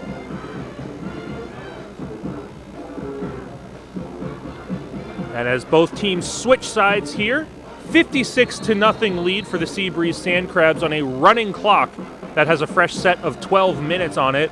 Atlantic will have another opportunity to get their first points on the scoreboard of the season.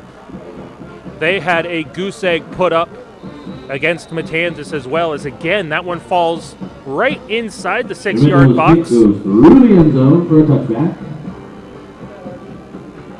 And he is doing all of this on a dead calm night. Look at the flags on the uprights and the American flag in the on the western side of the facility. There is absolutely zero wind, absolutely zero breeze here tonight.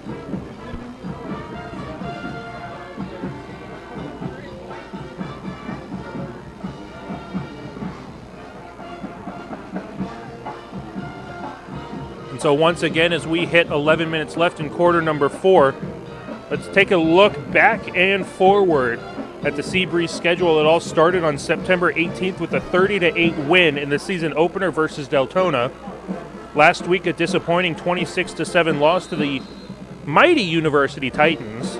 Tonight, a 56-0 lead in the works against Atlantic here on Thursday Night Lights. Next week, Seabreeze will look towards Spruce Creek as Atlantic has a completion down the right sideline. One of the Seabreeze O-line had their helmet popped off. I didn't see a flag on the play. No, it just fell off of his head, it seemed like. But what I will say is, did you see what they ran there, Nick? That was a halfback screen. And I think that if that is the Sandcrabs kryptonite. That's what I was just about to say. That is one of their kryptonites. And I think that if Spruce Creek watches this back, and if they're watching right now, they look at this and say, okay, we've got to focus on a screen game, wide receiver screens, halfback screens. You could even toss a fullback screen in there if you wanted to. I mean, the more you run screens against Seabreeze, the more the teams, their defense just kind of falls apart because they don't know where to go. So as I was mentioning there, next week Seabreeze will look towards Spruce Creek and then finish out their homestand against New Smyrna Beach High School on October 16th. That is homecoming night, as Killingsworth will send this one on a dropped pass again, heavily targeted Mason Tandy. So if you can't make it out to Municipal Stadium, we will have coverage, but tremendous festivities will be happening on homecoming night on October 16th. Then the only game that we will not have coverage of is October 23rd, where Seabreeze visits Pine Ridge High School. And then a technical away game where Mainland will play host to Seabreeze here at Municipal Stadium. While Seabreeze will be the visiting team, we will have coverage for you here on the Seabreeze YouTube live stream. And then to finish out the regular season on November 6th, DeLand High School makes their way here to Municipal Stadium on Hall of Fame night for the Seabreeze Sandcrabs to finish up their season. Nick, and I spoke with former offensive coordinator Joey Stewart. Oh, heck, I don't know, it's been about 2 weeks ago now. And he praised this DeLand High School team that's going to come in here. And this is my target game, the game that I'm excited for. And I think, personally, if Seabreeze gets their connections going, gets it together, I think that they can put up a fight against DeLand. But I've heard high praise about this DeLand High School team, who also, the week after. And to interrupt you there, Killingsworth made his way for a first down, and we're going to have a taunting penalty, I believe, against Killingsworth. After he made his way out of bounds, stood there and mouthed off to one of the Seabreeze defenders. Had a little shimmy. I think that's one of those things there where you have to remember, hey, you see how you haven't put any points on the board? What are you celebrating for?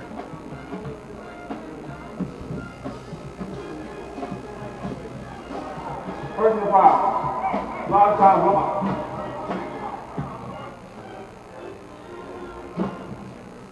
Seems the ref was looking for a blindside block, but I didn't personally see one there. I saw the Seabreeze defender hit. Well, now this penalty looks to be against Seabreeze. Blindside block. On the defense. 15-yard penalty from the end of the run. First down. Really? I did not see a blindside block there because how can you... Yeah, you can't call a blindside. Was it a blindside hit or a blindside block? Because how do you call a blindside block on the defense? I mean, well, I don't know. Technically, I guess you can. But what would they be blocking? I didn't see where the foul occurred. The only thing I saw was Killingsworth come together with a Seabreeze defender. Then the flag from the official standing right next to them came out. Right. But the official saw something that I didn't, but it brings Atlantic into offensive territory at the 39-yard line of the Sandcrab half of the field. Killingsworth through the air, and it goes over one receiver and under another. Seabreeze secondary was there, so there was not going to be a gain on the play after the catch. Well, had he not overthrown that, there would have been, because their tight end was wide open. It would have been a short little button hook kind of play. But, I mean, he's overthrown receivers all night.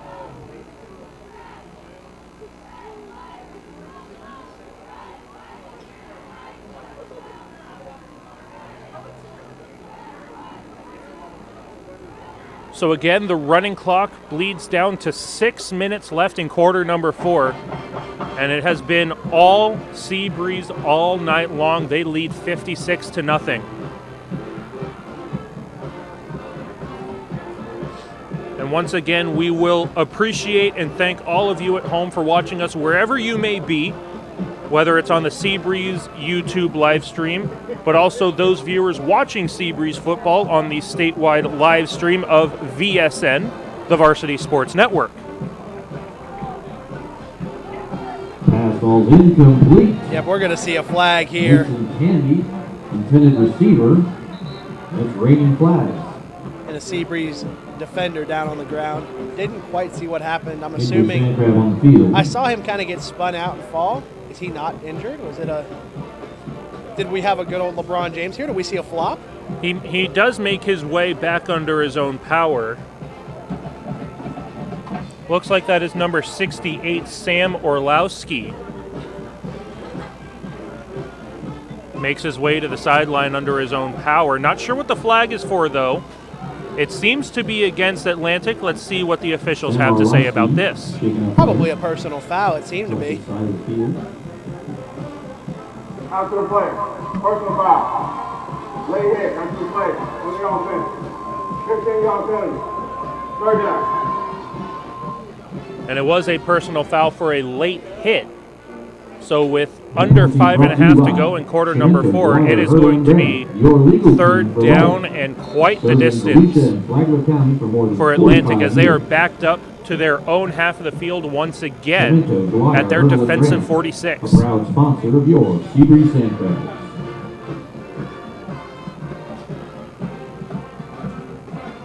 And the running clock does bleed down to 5 minutes as of now, with a 56-0 lead for the Sandcrabs in the works. At this point, they just need to start running the ball, even though they're going to get stopped on every possession. Just keep running the ball, let it get to the ground, punt the ball, let them do something, because Lord knows that this is all over as we watch the running clock here with 4:40 left. Well, and we're assuming that they're going to go for the first down. I want to see Killingsworth, because he's had quite the arm tonight. We'll see if Killingsworth sends one through the air, and it is going to be handed off, and the run is going to be snuffed out after about a 4-yard gain. So fourth down right at the offensive 49-yard line. And Seabreeze is going to maintain possession again with about 4 minutes, possibly 3.5 to 3 minutes with once they run this out. And it looks like Atlanta.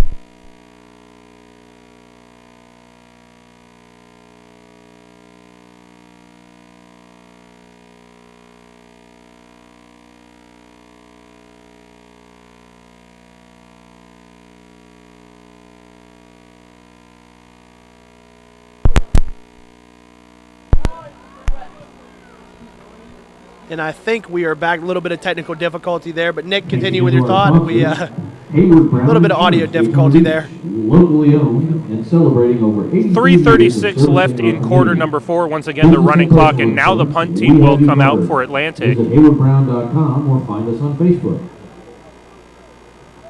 As we hear the stadium announcer telling everybody to start getting their parents on the phone for a ride home. And I can't make out a number. Chance, who do we have back there to receive this kickoff for Seabreeze? I can't tell either. He hasn't turned yet. And this punt is going to go touched by Seabreeze, I think. I think that hit the right foot. Instead, they're just going to say it took a weird bounce, and Seabreeze will have possession at about the 23-24 yard line.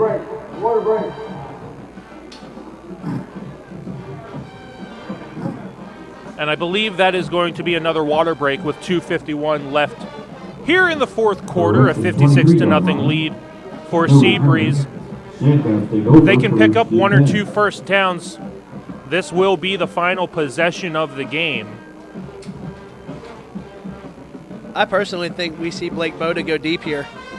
I think they're going to let it rip, or I did some snooping. Couldn't find anything, but I promise you guys next week I will have it. I could not find the Seabreeze all-time rushing touchdowns in one game record.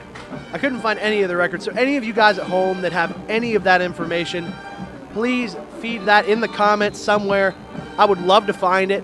I think that 6 touchdowns in one night is a heck of a stat line, and I would love to know what the all-time rushing touchdown record is. So if anyone has that, please get with us. Let us know. Leave it in the comments.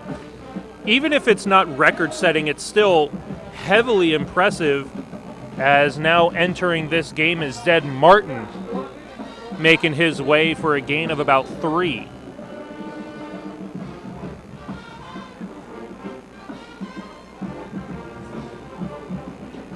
Another senior running back there. And I think, a lot of this Seabreeze team's success, as we see a flag on the field, is there is a lot of maturity on this team. And when you have a sophomore quarterback, it makes it easier to start a younger guy, especially when you have leaders all around you. Have a block in the back here on the offense. 10-yard penalty from the spot of the foul. They're going to go back here. And like I said, I think we see the arm of Boda here in the next couple of plays. But on the other hand, there's only a minute 40 left as it sits. Running clock as Boda's about to take the snap here. Boda has the handoff complete. Zed Martin again cuts up field. Cannot break the second tackle he runs into, but he does get back to the original line of scrimmage. So it'll be 2nd down and 10. Again, the running clock of 1:25 it shows. Another Atlantic player down on the field. This has just been a game full of injuries, and it's terrible to see. I mean, left and right, there's been a player down on the field. Penalties, injuries. I mean, you name it, it's happened all night long. And I'll tell you what, I think that, personally, I think that Atlantic has gone further on penalties against Seabreeze than they have on offense entirely. Well, and that's a thing that Seabreeze has been needing to work on. Last week against University, they had 8 penalties for a loss of 122 yards. In yardage alone, they gave up a field and a quarter to the University Titans against 8 penalties. So Seabreeze, between the third downs, between the penalties, those are the 2 main areas that need to be improved from the past 2 weeks. We'll see what kind of statistics and analytics and numbers come out of tonight. And that is number 10, Jacob Williams. Good to see him making his way off the field under his own power, again being ushered by the training staff, but walking on his own. If you're looking to buy or and again, sell, the running for clock, all your under a needs, minute, call us at Realty 3/4 of a Shores. minute to go here in the sponsor second is half, and in the game, essentially, that has been nothing but controlled by Amir Brown alone, in my opinion. Right, absolutely. Him and Boda. And honestly, not even really Boda. Boda's only shown off the arm one time for that touchdown to his tight end, of course, Matthew Bossett. And actually, we may see Seabreeze just run it out here. We may be. They're not stopping that clock. I think this is going to be the wrap-up of the game, but both teams make their way to the sidelines. The home crowd loves it as the final 10 seconds. The Atlanta High School Sharks and your Seabreeze Sandcrabs. Seabreeze is going to take this victory by a score of 56-0. Chance, who was more effective for you, Amir Brown or the Seabreeze defense getting the shutout tonight? Listen, I've got to say, it was an equal balance on both sides. Amir Brown obviously putting all of the touchdowns on the board except for one for this Seabreeze team. But that defense, though, I got to say, and honestly, Nick, I wouldn't put it just to Amir Brown or the defense.